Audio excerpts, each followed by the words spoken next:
Hi hello welcome back to my channel. నా ఛానల్లో Hampi videos చేస్తుందని చెప్పాను కదండి. ఇది పార్ట్ 2 అనమాట.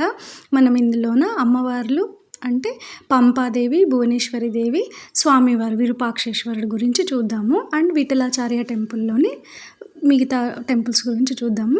ఇక్కడ అమ్మవారు ఇందాక చూపించింది ఇన్ఫ్లెక్ట్ షాడో అనమాట. గోపురం నీడ రివర్స్లో పడుతుందని చెప్పాను కదా. ఇక్కడ చూడండి పంపాదేవి అంటే స్వామివారి అర్ధాంగి అనమాట. నెక్స్ట్ కొంచెం ముందుకు వస్తే ఇవన్నీ బ్యాక్ సైడ్ నుంచి అండి. బ్యాక్ సైడ్ నుంచి వచ్చేటప్పుడు రైట్ సైడ్లో ఉంటారనమాట స్వామివారికి. అమ్మవారు భువనేశ్వరి దేవి అనమాట.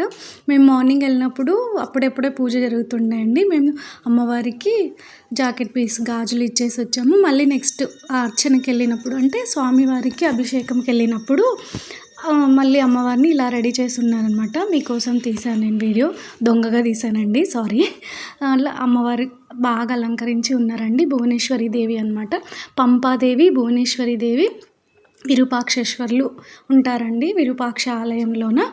ఇది అనమాట మెయిన్. తర్వాత చెప్పాను కదా నేను మురాల్స్ అంటే స్వామివారికి ఎదురుగా మంటపంలోన పైన అన్నీ కూడా రాతితో చెక్కబడి ఉంటాయి శిల్పాలన్నీ. ఫస్ట్ వీడియోలో చూసాము. ఎవరైనా చూడకపోతే లెంతీ వీడియో అనుకోకుండా చూడండి. ఇక్కడ స్వామివారు అనమాట విరూపాక్షేశ్వరు. నెక్స్ట్ మన ఎలిఫెంట్ అనమాట, ఏనుగు. ఎక్కడైనా కూడా ఏనుగు ఉంటుంది కదా కొన్ని దేవస్థానాలలో. చూడండి ఏనుగు. మనం ఏమైనా ఇస్తేనే, మళ్ళీ పండిస్తే ఆశీర్వాదం ఇవ్వదండి, ఖచ్చితంగా మనీ ఇస్తేనే ఆశీర్వాదం ఇస్తుంది అనమాట.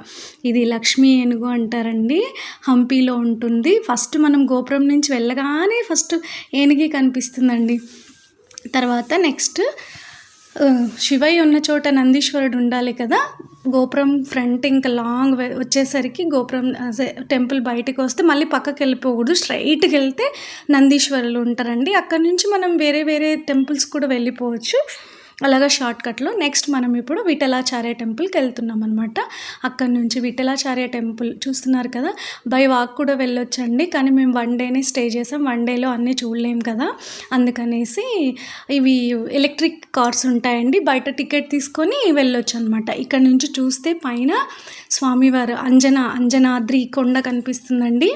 ఎంత బాగుంటుందో పైన, అది కూడా నెక్స్ట్ వీడియోలో చూద్దాము. ఇదే అండి విఠలాచార్య టెంపుల్.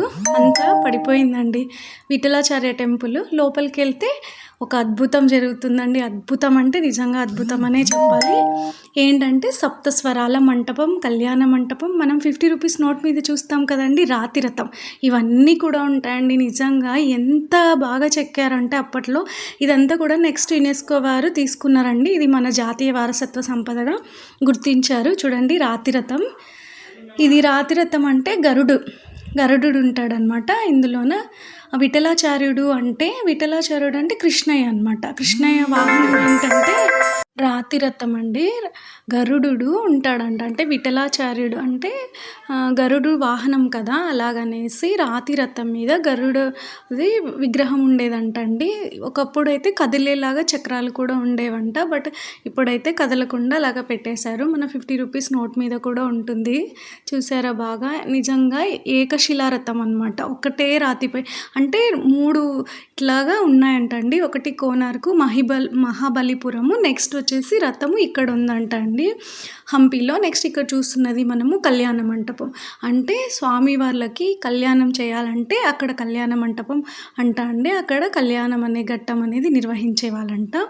అంటే అక్కడ అది కూడా అండి గ్రానైట్ రాయితోన చెక్కబడిన మొత్తం కూడా అండి కళ్యాణ మంటపం అనమాట. నెక్స్ట్ ఇటువైపు వస్తే సప్తస్వరాలు పలికించే స్తంభాలతో నిర్మించబడి, అసలు ఎంత మిరాకిల్ కదా. నిజంగా హంపి అంటేనే ఒక అద్భుతం అండి. ఎన్నెన్నో మనకు ఒక 1 మంత్ ఉన్నా కూడా ఇంకా కొత్తగా కనిపిస్తాయి అన్నమాట. ఫాస్ట్ నిజంగా ఫారినర్స్ వచ్చేసి అక్కడ ఏదేదో చేస్తుంటారండి. అంత చెప్పుకోదగ్గ ప్లేస్ అనమాట అది.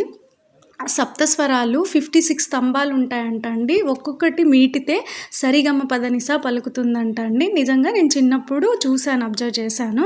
పెద్దగా ఇప్పుడు వెళ్ళినప్పుడు నాట్ టచబుల్ అనమాట. అందరూ గోకి అంటే టచ్ చేసి వెళ్ళిపోతుందంట. అలాగా పార్ట్ 3లో ఇంకా చూద్దామండి.